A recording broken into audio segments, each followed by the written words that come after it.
If you're house hunting in Amarillo or Canyon, you've got to meet Natalia Weatherly. She's a bilingual real estate agent who specializes in first-time buyers, and she's an absolute rock star negotiator. But the best part, she treats every client like family. Natalia is there to guide you, celebrate with you, and make the entire process way less stressful. So if you're ready to find your home, reach out to Natalia today. She's definitely the friend you want in real estate.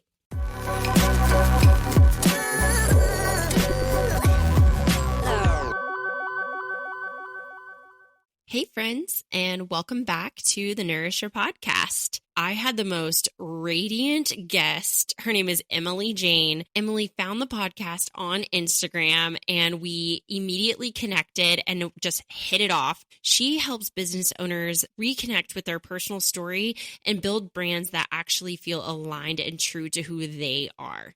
The conversation is packed with so much goodness, not just for entrepreneurs or creatives, but also for anyone who is just feeling disconnected from their purpose or stuck in a cycle of burnout. She walks us through how to build something that feels like you, how to break free from the pressure of hustle culture, and how to create a life and a brand that you're genuinely proud of. We also dive into how her approach can be applied to your personal life, even if you don't own a business. So whether you're building a brand, building yourself back up, or just need a little reminder of your magic, this one is for you.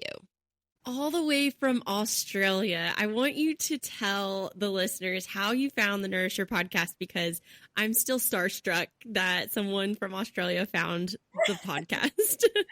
Well, that's the magic of social media, isn't it? I'm always actively looking for, upcoming leaders who are in the podcasting space, who are sharing powerful messages. And I love to find and connect with them through Instagram. And that's how I came across you. Oh, that's so wonderful. I just published an episode kind of about where we are since we launched in January and talking about the growth and all of the different areas that we've reached. And so I was really happy to get to include Australia in that. It speaks so much to how powerful our words can be. And of course, social media and connection. So that's so awesome. Thank you for sharing that. Okay, so tell us a little bit about yourself, the work that you do, and then we'll dive into kind of how you got there. Yeah, so I like to call myself the brand artist, and that's because I'm a blend of both being a branding strategist as well as an artist. My artistic side has always been something that has come naturally to me, to be able to paint, to be able to draw, to be able to create something out of nothing.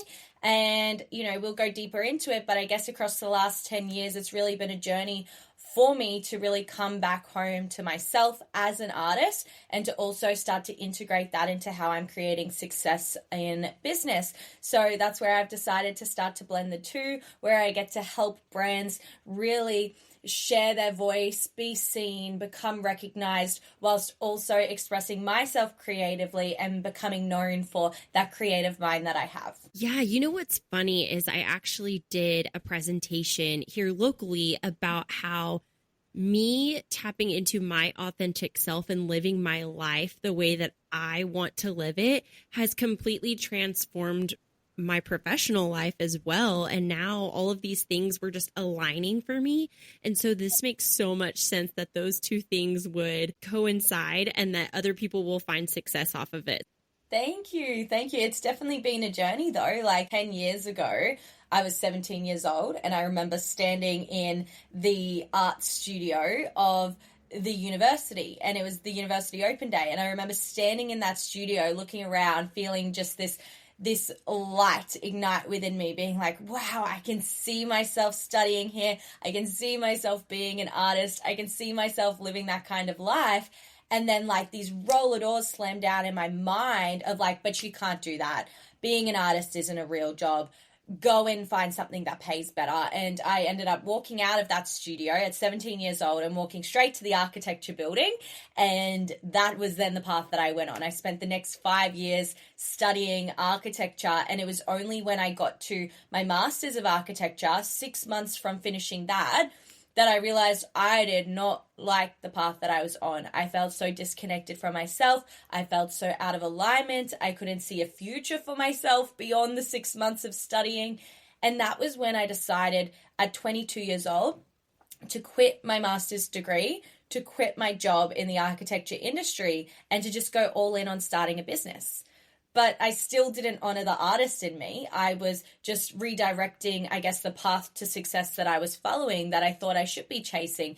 And so that's when I started stepping into the coaching space, and I was serving people on a mindset level, and I rapidly built that business to 6 figures in just 8 months. And it was after that I then burnt myself out massively and went through a essentially 3-year journey of recovering from burnout, recovering from a domestic violence relationship, to now get myself to this point where 10 years later, 27 years old now, I have finally started to bring back through my artistry and have redefined how business should look for me or could look for me, and started to integrate my art into what I do as a branding strategist as well.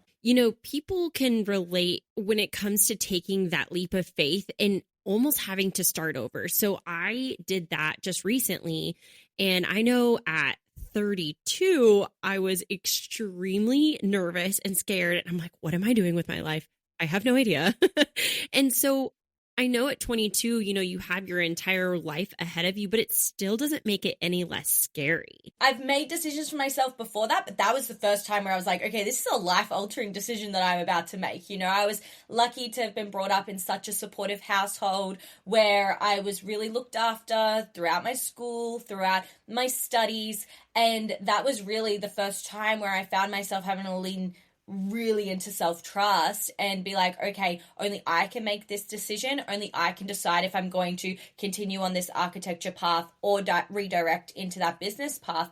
And I guess I really lent into self-trust. I had built a lot of self-trust within myself in all of the years leading up to that, throughout my, high school years, primary school years, and university years. There was so much evidence that I had built that I am resourceful, that I am intelligent, that if I make a decision, I'm going to follow through with it. And so I really lent on that when those limiting beliefs would creep in, when those self-doubts would creep in. I lent on that. But alongside that, I also did something at the time which I didn't quite realize I was doing. And this is something that not a lot of people realize that they should think about.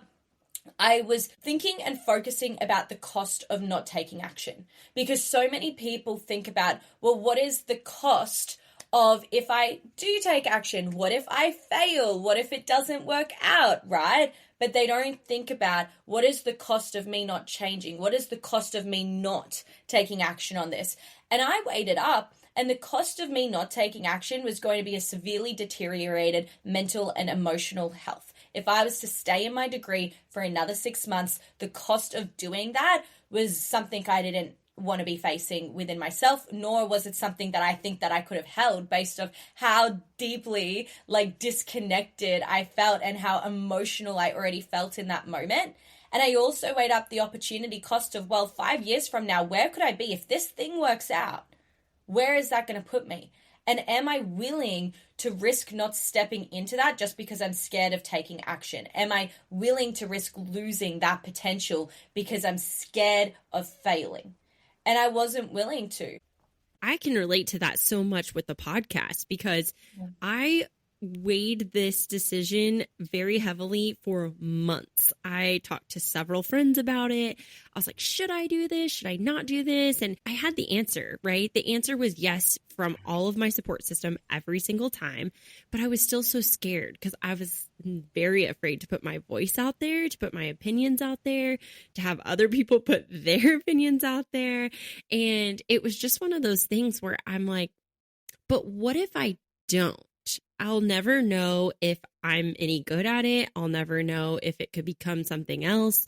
And it kind of just started from a desire to want to try it, So I think that's great advice. That's one of the biggest things, right? We can focus too much on what we've already invested into one path, for example. Like for me, there was the sunk cost fallacy that did play out a little bit. And that's really where, you're so focused on how much you've invested into the path that you're already on, how much time, how much money, how much energy, that you don't want to let go of that. as well. And so maybe some of our listeners, they've been in a career for a long time. They've invested a lot of time, money, energy into building that career. And because you've invested so much into that path, it's harder for you to let go of it and start something new. But this is a part of, like, I guess what we've been talking about is being okay with letting go and starting fresh in order to create space for that new potential that you really want to step into. And I want to go back to maybe your personal story and just how you started to feel disconnected.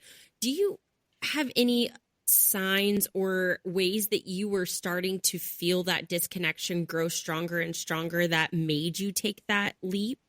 I've always been a very emotional person. Like, for me, I feel emotions very, very easily and very, very strongly. So I was, it was hard for me to ignore, there was, this feeling within my body, within my heart space of just like not feeling happy and not feeling fulfilled or not feeling lit up by where I was at. But then there was also so much playing out within my mind. So for me, what was happening was like this conflict between my head and my heart in the moment, which was a key indicator for me that I needed to explore what was coming up. I needed to unpack and understand, like, what are these emotions that are coming through? What are these thoughts that are coming through? And at the time, I was really into like self-reflection. That was like the biggest piece of, I guess, personal development I was doing was journaling at that time. And that helped me a lot to be able to label and identify like what the different emotions were that I was feeling, what the different thoughts were that were coming up, and actually start to understand them and allow them to help redirect me where I wanted to go. And so I really noticed when I was studying my degree that all of the emotions that I felt towards that degree I was in were not aligned with how I wanted to be feeling. They didn't light me up. I didn't see a future in it. I wasn't inspired by it. And I felt like it was something that I just should be doing. But then when I thought about the potential of going and starting a business around my podcast, which was my passion project, which was the thing that was lighting me up, I was listening to that and I was trusting that, okay, maybe these emotions hold some deeper wisdom than what I'm giving them credit for. Maybe, just maybe, if I give myself permission to follow what feels alive, follow what feels really true and good for me, that then there's going to be more good that follows.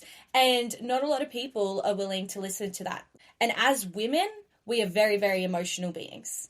And if we are denying ourselves to listen to the wisdom that our emotions are guiding us towards, then we are likely going to be living a life out of alignment with what we truly want to be doing. And that's also why this year in particular, I've allowed myself to step so much more deeply into my artistry, because again, I recognized and finally listened to the emotions that time and time and time again have been calling me to step deeper into my artistry. And I finally decided, well, maybe there's some wisdom in this emotional pool that I'm feeling to create more art. And maybe, just maybe, if I listen to this, it's going to start to open up a chain, a butterfly effect of different events or things that are then going to guide me deeper into alignment with what I'm supposed to be doing in this life. Yeah, I feel like you so much more eloquently worded, trust your gut. And I mean, look, let me tell you as well, right? Yes, there have been so many moments in my life where I've had to deeply trust my gut, but it also hasn't been easy in those moments. Like, at that first point where it was like, okay, let's quit the degree, let's quit the job. That was freaking scary, that was scary, but I had to lean into trust. Then, I got into this DV relationship, and that one took me a while to really be able to trust myself to leave, because I guess that self-trust had really been broken down within that relationship. And so it was so much harder for me to trust my own judgment of knowing that I needed to leave that relationship and actually pull myself out of it. And then it was like this journey of me needing to rebuild self-trust, right? Me needing to learn how to trust myself again, how to listen to that intuition again, to understand where it's guiding me and what it's communicating to me, to now be at this point where it's like, okay, when I feel that feeling come through, it's going to cost me more to not listen to that than it will to actually listen to it. I love that you're touching on kind of these challenges internally that you had to overcome when you started your business. Do you feel like there were any other physical barriers or any other barriers you'd like to mention in starting your business, and how did you overcome that? Definitely, there was a huge barrier around judgment and expectations from other people.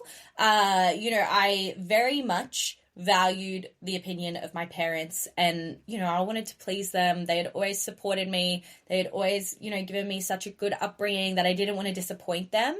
I also had a boss in the architecture industry who had invested essentially 2 years into training me up so that once I graduated, I could be, a fully trained team member within their company to support them with all their architecture programs. And he had put so much time and energy, into training me whilst I was still studying. And so I felt this obligation to please all of these different authority figures or, adult figures in my life.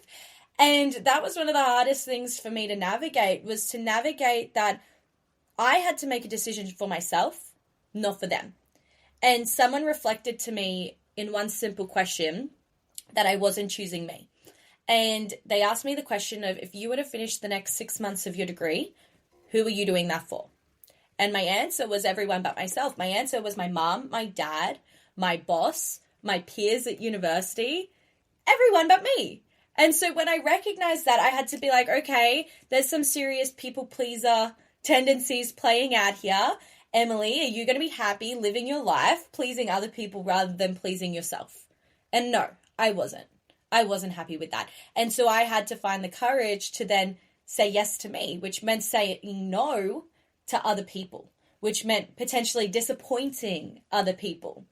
And lucky enough for me, I know not everyone has this experience, but I didn't disappoint anyone. I shared with my parents the decision I made. I shared with my boss the decision I made, and I was met with open arms. I was met with support and understanding, and them just wanting me to do what's best for me. And I know not everyone gets that experience. I know some people really receive a lot of negativity and pushback in those kinds of circumstances. But no matter the outcome, even if I did receive pushback, I still had made the decision to fully follow through with what I wanted for me.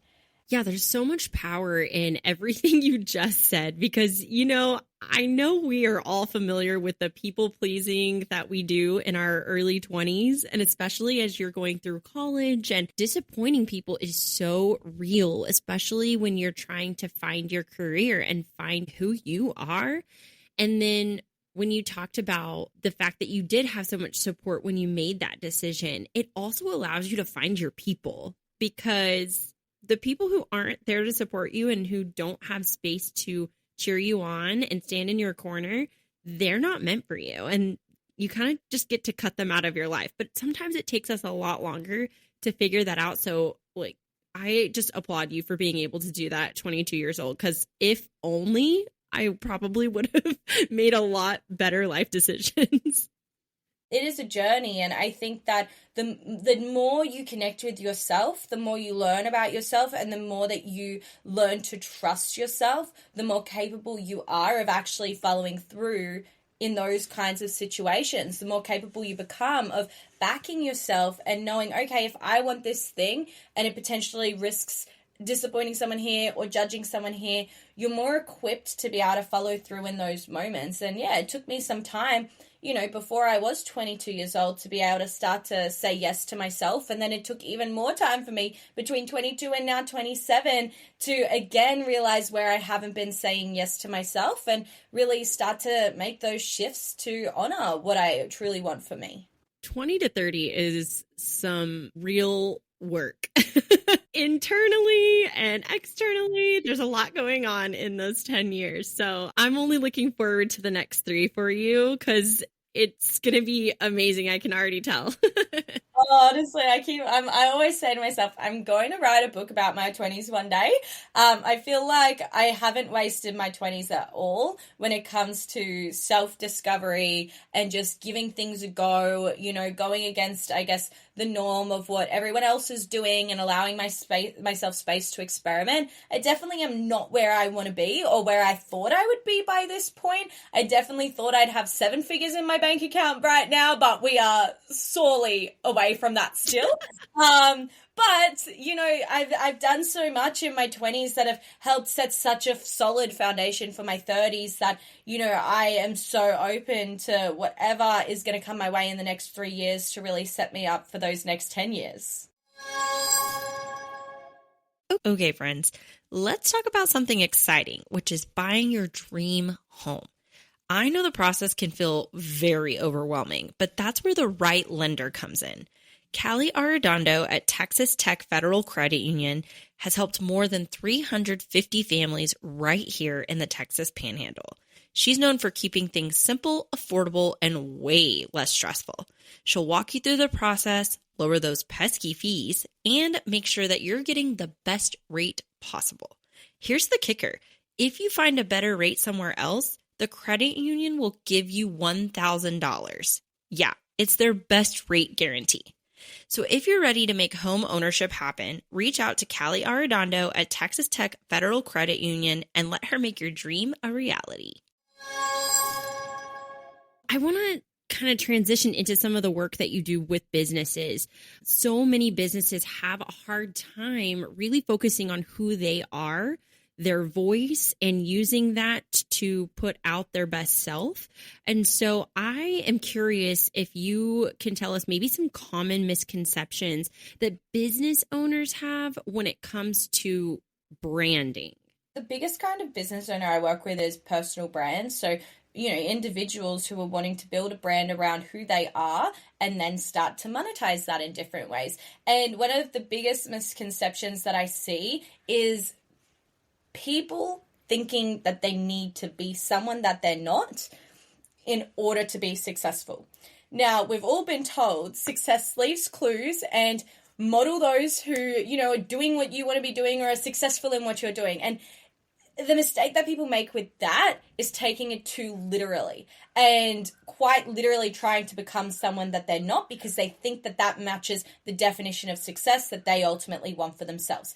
This is where I then see personal brands playing dress up, right? Like, I'm sure if you open up Instagram and you scroll through, you are going to see boss babe after boss babe doing the same studio photo shoots with the same blazers, with the same active leisure wear underneath, or the, you know, same spread of papers are laid on a table for those branded photos. And what's happening here is we're seeing a trend. We're seeing someone step into something that's really authentic for them. And then we're seeing a wave of personal brands and individuals duplicating, mimicking, trying to play dress up as that person because it's worked for someone before. And what ends up happening in this is you lose your authenticity. You lose your unique identity because you're trying to fit a mold, a version of success that you think is what you should be doing in order to be successful. In a world where we are just consuming content over and over and over and over again online, and there are creators popping up left, right, and center, it is more important than ever to get clear on what makes you unique within your brand and expressing yourself in that way so that you can stand out amongst the crowd and people can actually get a true understanding and feeling of who it is you are from the moment that they land on your page. So that would be the biggest misconception that I see, is people thinking that they need to be someone that they're not in order to be successful. And you talked a little bit about burnout, and I think this plays a lot into how not being authentic to yourself can create burnout.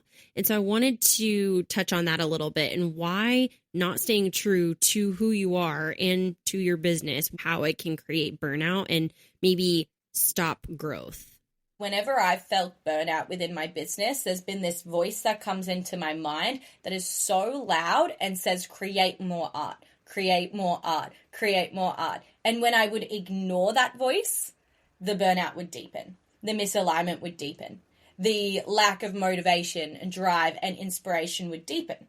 But when I'd listen to that voice, when I'd follow that voice, when I'd start creating more art, all of a sudden my energy would start to come back to me. When you're living in alignment with yourself, what's true to you, what sets your heart and soul on fire, all of a sudden you become more magnetic.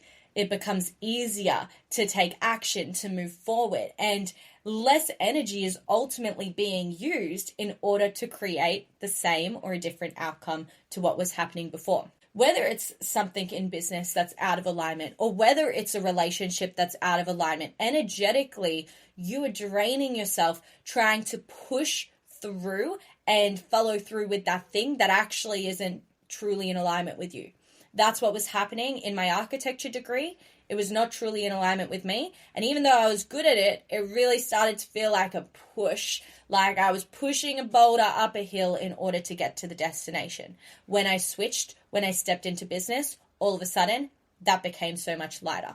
Same thing when it comes to my art. When I am doing business without doing art, business feels like a push. However, when I create that space to create more art, to be in my flow, to be in my zone of genius creatively, all of a sudden, business starts to feel lighter as well. So it's so important, whether it's business, whether it's life, whether it's relationships, that you are paying attention to when it's starting to feel like a push, when it's starting to feel like you're having to force yourself to get something done, and question why. Why does it feel like something you're needing to force yourself to do, rather than feeling like something that you feel energized to actually be a part of? Because like we spoke about before, that tends to be a sign of something that you're meant to be doing, you're meant to be following, rather than something you're not. I love that you touched on whether it's in business or personal, because this can be applied to so many areas of your life. You know, I wanted to travel and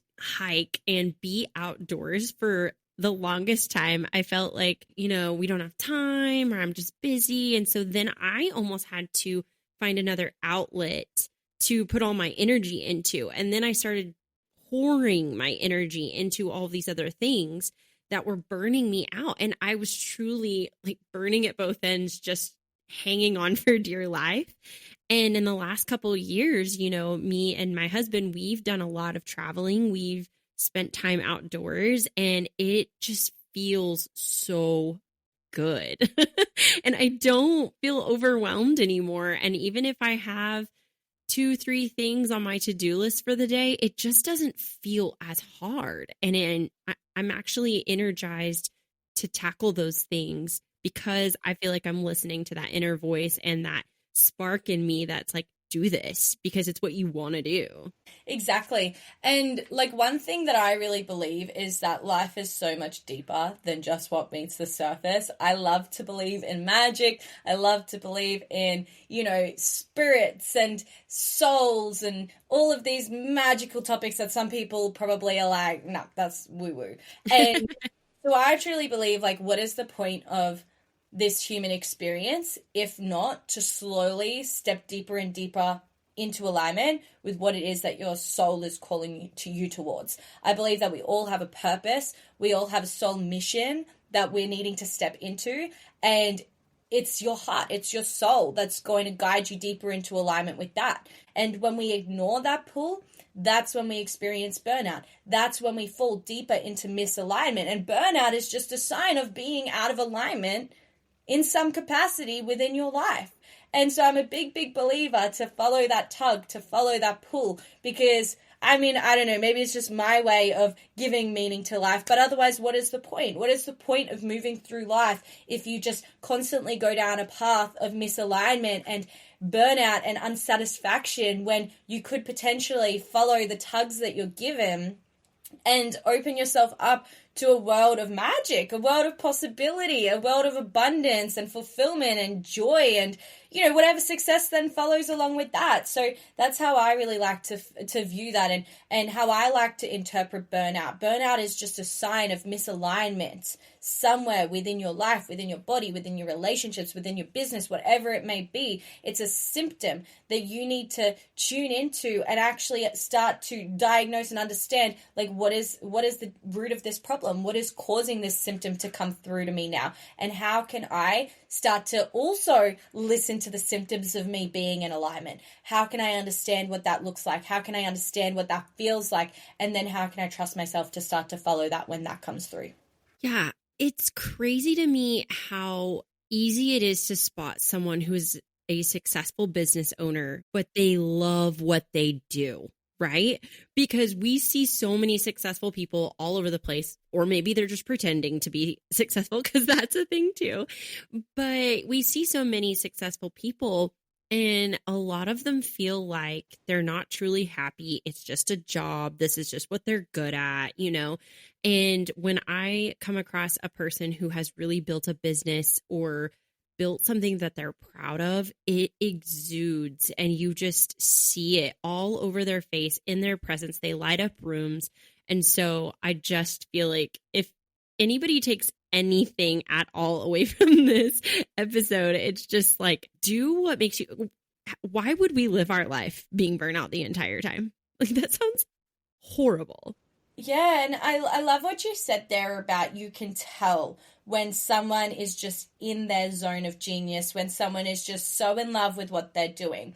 But in the past few years in particular, like I've been in the coaching space for 5 years now. So I've really watched like a wave of leaders move through. And what I've really noticed is that, you know, these industry leaders who were making multiple seven figures and were, you know, leading these movements have essentially all started to burn down their businesses and started to rebuild them in different ways because they've admitted that the version of success that they were following and they were chasing was purely based off creating money, creating wealth, and not actually creating wealth in other areas other than the financial capacity. And so they would look at their business, they would look at what they've built, and even though it looked successful, it felt deeply misaligned to them. It didn't light them up. They didn't have the joy. They didn't have the fulfillment. Sure, they had the money, but what about all their other values? What about their time? What about their health? What about their relationships, right? None of those needs were being met.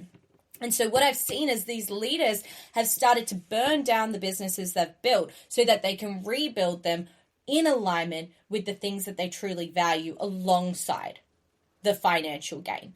And so this is a movement that I've seen happen with people who are already succeeding at such a high level, which is why I'm so passionate about supporting entrepreneurs early on in their journeys to create that deep feeling of alignment for themselves within the path to success that they're creating, so that once they get there, they don't need to burn it down and they don't need to start from scratch, but they can get to the destination and actually feel deeply fulfilled with the version of success that they have created. And I think that this is something that is just going to continue to unfold over the next 10 years for business owners, for people working 9-to-5 jobs, like absolutely everyone in this society. I think they're slowly going to come home to acknowledging whether or not the version of success that they're chasing is actually deeply in alignment with the version of success that their soul actually craves. Okay, so let's talk about the people who might be stuck, right? Or they need to rebuild.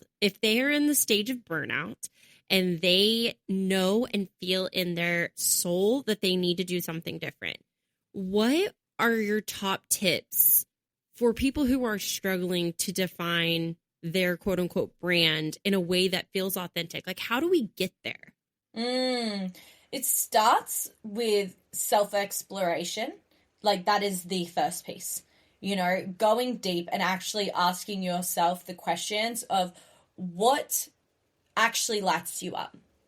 If you were to put aside any shoulds or any expectations of other people, what truly brings you joy? What truly makes you feel alive and energized? And how can we start to build success around that? And so in order for me to do that, I had to actually mute a lot of people on social media. A lot of friends that were really succeeding at a high level, I had to mute them all because their version of success was not my version of success, but I was trying to make it my version of success. And so after I had done that self-reflection to get clear on what do I actually want for myself, then it was a matter of muting anyone that didn't match that image of success that I wanted to go after, so that I wouldn't be distracted by it and I wouldn't be then doubting what I wanted to create for myself. And then it's about asking, what's the first step that you can take from here? Now that you know what is truly authentic and in alignment to you and you've muted distractions, what is the first step that you can take to start to embody that? Because once you take that first step forward, then the next one will reveal itself. I'm a huge proponent, even though I never did it myself, but I feel like I need to tell every single person to take a solo trip, wherever that might be, and just unplug for a weekend alone and really do all of that self-reflection. What is it that lights me up? What is it that I am passionate about? What are the things that I have done in my life that I don't love, And so I love that you said that self-reflection was kind of the first step. And then the social media piece of that, oh my gosh. I have been practicing that and trying so hard to unfollow people, not only who I would say define success for myself, but also people who don't look like me. I'll just take like Australia, for example. I'll come across like beautiful women on TikTok and they're size zeros and they're blonde and they're tan. And I'm just like, okay, yeah, not me. No, but I do really believe that muting people and unfollowing people on social media is really great for your mental health. Like, social media has become this highlight reel, like, majority of what you see and a majority of these women that you view on social media, like, we don't actually know if that's what they truly look like. We don't know how much, face tuning has happened, or how much filler or injections or surgeries have gone into looking the way that they now look. And so it honestly, like, I feel bad for the generations of young adults that have stepped into, like, being born into the world of social media, because the comparison that happens is so real, and oftentimes you're comparing yourself to something that isn't even real. And so whether it's a person you're comparing yourself to in regards to their beauty or their lifestyle, maybe you're comparing yourself to someone who's got a successful business, but again, you don't know where they started. You don't know what the journey looked like in terms of if, there's so much false advertising I've seen in the online space over the years, particularly in the network marketing industry, where I've seen women who have already been either born into wealth or already had wealth, already had the designer lifestyle, had the mansions, had the travel before they've started the business, but then they've used what they already had as false advertising in their business in order to sign more clients and create more success. So this world of social media is this massive spider web, a massive rabbit hole that if you fall down it and you don't have proper judgment and proper boundaries for yourself, yeah, you're going to be comparing. Yeah, you are going to be creating self-doubt, and all of these wounds are going to start to come up within yourself. So put boundaries down, unfollow people, know what lines of consumption that you can have in a day in order to feel inspired versus to feel like you're going down this comparison rabbit hole. So I'm a big advocate of muting, unfollowing, and limiting that scroll time you have, and having like consciousness and awareness around how that's actually impacting you in your everyday. Emily, I can see how you're so successful in your business because I feel fired up right now. And I just love that we're having this conversation, both in a business capacity, but also in a personal way as well. So just to kind of turn that around, how do small business owners, and maybe not an owner, let's say you're in the marketing department for a small business, how can these businesses tap into the personal side of their stories and create a brand that actually resonates with their audience? I always say create a brand story. So if you're an individual building a personal brand, then you are going to be creating your hero's journey.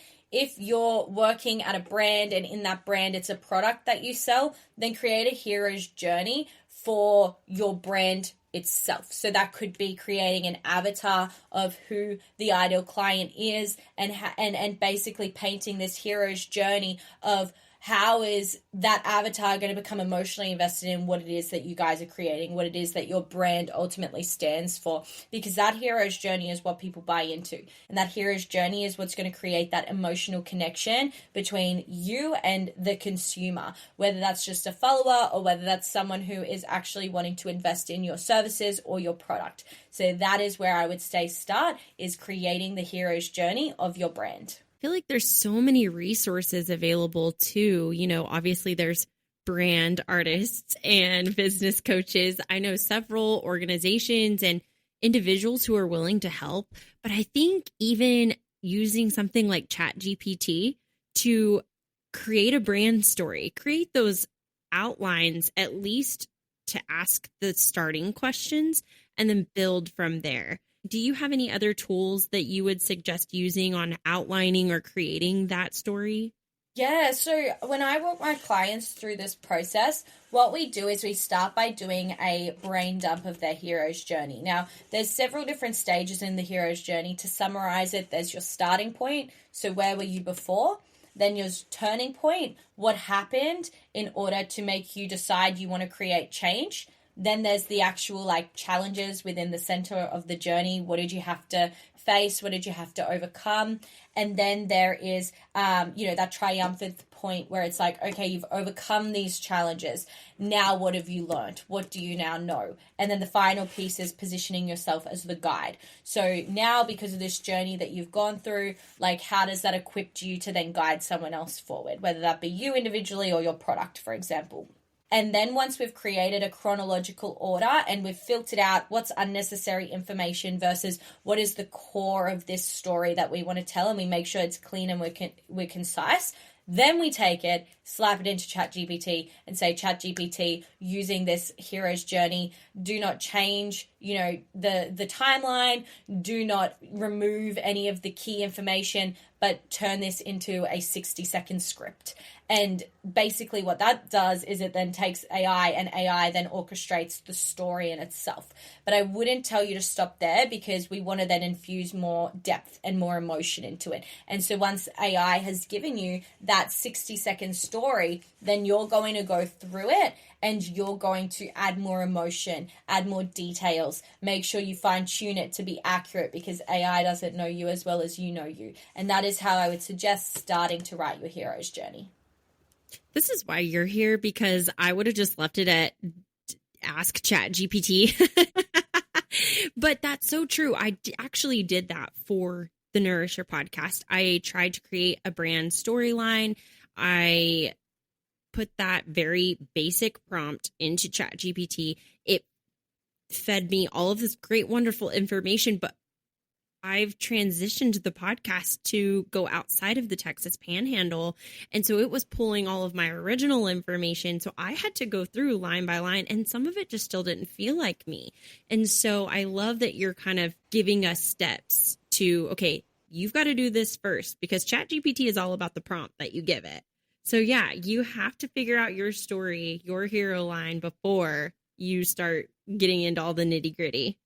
I like to think the rule when it comes to ChatGPT is the more you give it, the more you get out of it, right? So if you're going to give it the bare minimum, then it's going to give you the bare minimum. If you're going to give it as much detail and as much specificity and direction as you can, then it's going to give you the most back. Now, with that as well, we also want to be treating it as though it's a team member, right? And let's say you ask a team member to write you an email and then you're not happy with the email. Well, you're going to give your team member feedback, right? So you're going to go, hey, team member, this is actually how I would change this email. Please take note of this so that next time that you go to write me an email, you can integrate these kinds of changes, right? And so you're going to give it feedback and you're going to teach it what didn't you like about what it did versus what did you like about what it did. And that way it can memorize, it can learn. And so that every single time you put something through it and you're revising and you're fine tuning, it's going to get sharper and sharper and sharper and sharper until it's at a point where it's like, cool, you're nailing it now. You're nailing my voice. You're nailing the way that I like to write, the topics I like to write about.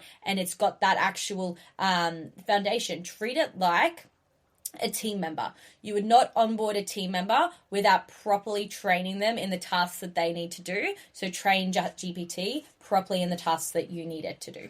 I cannot wait to put this into practice. I'm so glad that we got to have this conversation, and I just feel like it applies to so many different walks of life, whether it is in your business, whether it is in your personal life, in a relationship. So I just appreciate you so much for coming on and sharing your knowledge with all of us. Thank you. No, it's been a pleasure. Okay, so I wrap up the podcast by asking a couple of questions. What is one thing that most people may not know about you? I would say before it was, my artistic mind, but even now I feel like people are still learning the depths of my creative mind. And so if you want to understand me deeper, then take time to look into my art, because my art is truly like the depth of who I am. and the way that I express my art is very deeply connected to my spiritual beliefs. And so, yeah, I'd say that's something that not a lot of people know about me is the depth of what I believe and feel around spirituality, life, creativity, and how I express that through my art. Do you sell your art at all? Or is there somewhere where we could find maybe the work that you do just as your hobby? Yeah, so I've literally only just started to put art out there for sale now. I will be doing some print releases in the coming month, hopefully. I need to build a website out for that. But if there's, jump onto my socials and I post a lot of my artwork. If there's any artwork that anyone would love a copy of, then just send me a DM and I'll organize to get a print done. But I just signed my first commission client today, which was exciting.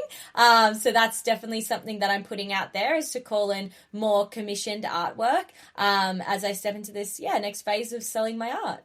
I wish that I was artistic. I think that's one thing I thought I was going to be when I was in elementary school. I loved to draw. I loved colors. Art class was my favorite. And then I couldn't draw a stick figure. So I was not blessed with that talent whatsoever. Oh.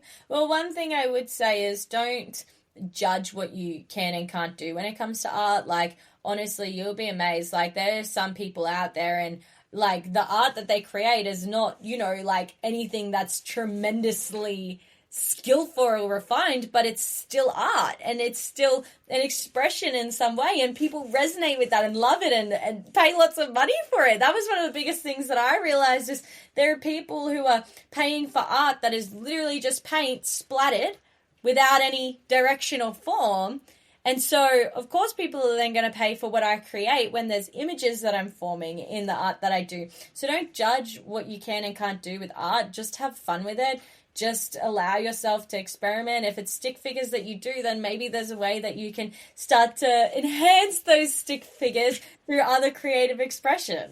I know. I love that so much. See, again, this is why you're a coach, because I would have been like, yeah, that's not good. Maybe we should find something else that you're good at.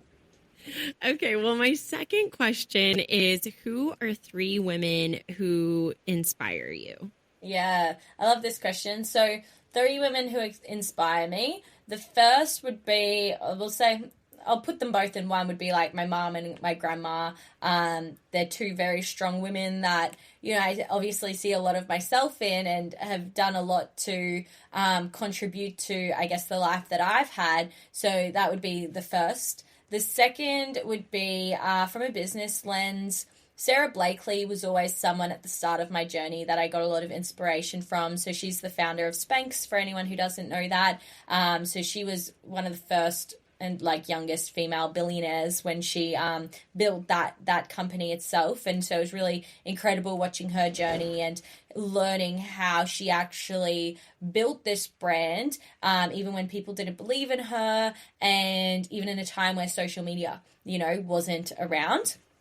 And then the third person, whenever anyone asks me this question, I always say it because some people would go, that's a bit egotistical, but I'm like, no, I think every single person should say that they're inspired by themselves, inspired by the potential of who they can become. So when I think about, where I'm going in life and what I want to become and what I want to create, there's always one person that's driving that vision, and that's my future potential. That's my future self. And so I'd be lying if I said that I wasn't inspired by the potential that I've seen of who my future self is and what I could step into with that. And if you can't see that potential for your future, then start to experiment with that, start to reflect on that, because you will become the most inspirational person in your life when you really tap into that potential that awaits you in the future. We have had all kinds of answers to that question, but that's the first time that someone has said themselves, and I love it so much. I feel like I can tell you're a very confident person, and again, it's that confidence that's allowed you to grow your business into what it is, and just you as a person being able to take those risks and lean into that self-trust. But I feel like there's so much inspiration in what you just said about being inspired by yourself. Yeah. Oh, I appreciate that. Emily, will you tell everybody where they can follow you, learn more about your business, or just learn more information about you and your story? Yeah, I'm super easy to find. At Empower with M is my Instagram. That is where I hang out the most. So if you are just wanting to consume some of my content, or you're wanting to even send me a message and chat about working together, then Instagram is the platform to connect with me. And if you just want to learn more about my journey, then I would suggest listening to the Empower with Them podcast, which I started when I was 22 years old. And you can go back and listen to, me in real time through every stage in the journey to learn what I was navigating and how I was navigating it. If you're going to DM her, keep in mind she's in Australia. I always have to remember whenever we're messaging back and forth, I'm like, it might take her a minute to get back to me. Yeah, it tends to out my morning, your evenings, cross over well for the US and Canada, and usually the mornings in Europe and the afternoons in Australia cross over as well. Yeah, it worked out perfect. I was actually trying to, I don't even know if you would call it do the math, but me and my husband were trying to figure out what time it was going to be for you at 6 p.m. here. And I was just, my brain was hurting. I'm like, this is not computing.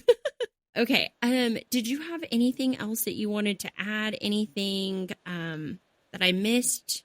I'll just leave a little message that I tend to leave on all the episodes is to just trust yourself. So trust that pull that you're feeling, trust that leap you're wanting to make. You've been gifted with that inspiration or with that tug for a reason. And if you continue to ignore it, there's going to reach a point where you're going to be forced not to ignore it. So you can make the choice today to trust where you're being pulled towards, or you can continue to ignore it, continue to feel the misalignment deepen in your life until it reaches a point where you cannot ignore it anymore and you're forced to change. I know I feel fired up, so I hope you are feeling inspired to step into your story, reconnect with your purpose, and build a life that truly reflects who you are. If this episode spoke to you, please don't keep it to yourself. Share it with a friend or post it to your stories, and you can tag us. We'd love to hear your biggest takeaways. Send us a message or comment on the latest post to share what stuck with you the most. And of course, don't forget to follow the Nourish Your podcast on social media and sign up for our newsletter so you never miss an episode, behind the scenes moment, or an exclusive update. Until next time, stay strong, stay connected, and keep growing.